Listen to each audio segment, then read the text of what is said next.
Clinton global ইনিশিয়েটিভের leaders মঞ্চে শিক্ষার্থীদের সাথে ওঠা ওই তৃতীয় ব্যক্তির পরিচয় পাওয়া গেছে। প্রধান উপদেষ্টার বিশেষ সহকারী মাহফুজ আলম বলেছেন, তিনি ছিলেন অনুপ্রবেশকারী।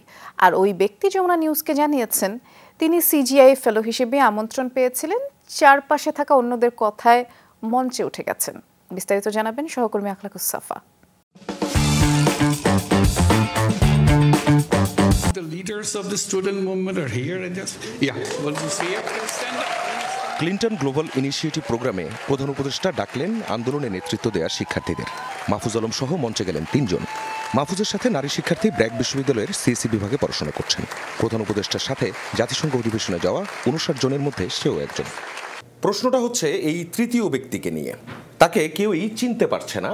আন্দোলন যারা সমন্বয় করেছিল সেই কেন্দ্রীয় সমন্বয়কদের সঙ্গে গতকালই আমার কথা হয়েছে, তারাও একই প্রশ্ন তুলেছেন, কে এই তৃতীয় ব্যক্তি। বিষয়টি মাহফুজ আলম তার একটি ফেসবুক পোস্টে পরিষ্কার করার চেষ্টা করেছেন, স্পষ্টীকরণ যেটিকে বলা হয়।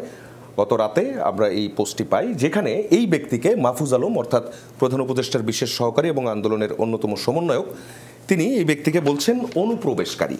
আমরা পোস্টটি একটু পড়ে নিই, যেখানে মাহফুজ আলম বলছেন যে সেখানে প্রতিনিধি দলের সদস্য সহ আমরা তার উপস্থিতি ও উদ্দেশ্য সম্পর্কে জানতাম না। তিনি প্রতিনিধি দলের কারোর সাথে যোগাযোগ করেননি। স্যার অর্থাৎ ডক্টর মোহাম্মদ ইউনূস যখন আমাদের মঞ্চে ডাকলেন, তিনি তড়িঘড়ি করে দাঁড়িয়ে আমাদের আগে মঞ্চের দিকে ছুটে গেলেন। মাহফুজ বলছেন, মঞ্চে যাওয়ার সময় তাকে কোনোভাবে প্রতিরোধ করা যায়নি। কিছুটা সন্দেহ তার মধ্যেও ছিল।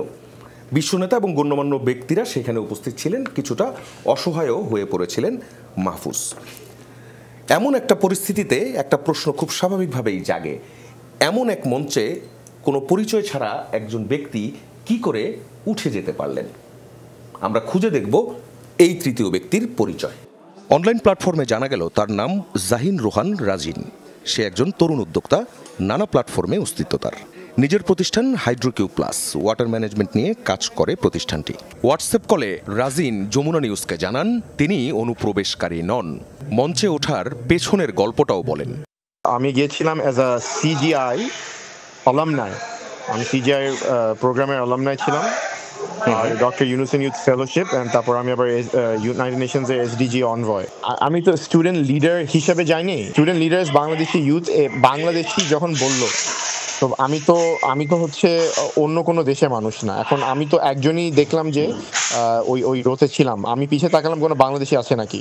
তো তখন আমি দাঁড়ায় আমি হাতে তালে দিচ্ছিলাম। আমাকে আমার যে কলিগরা পাশে তারা বললো যে তুমিও যে অ্যাকম্পানি করো তাদেরকে দিয়ে, তো আমি তাদের সাথে পিছিয়ে পিছিয়ে হেঁটে গেলাম।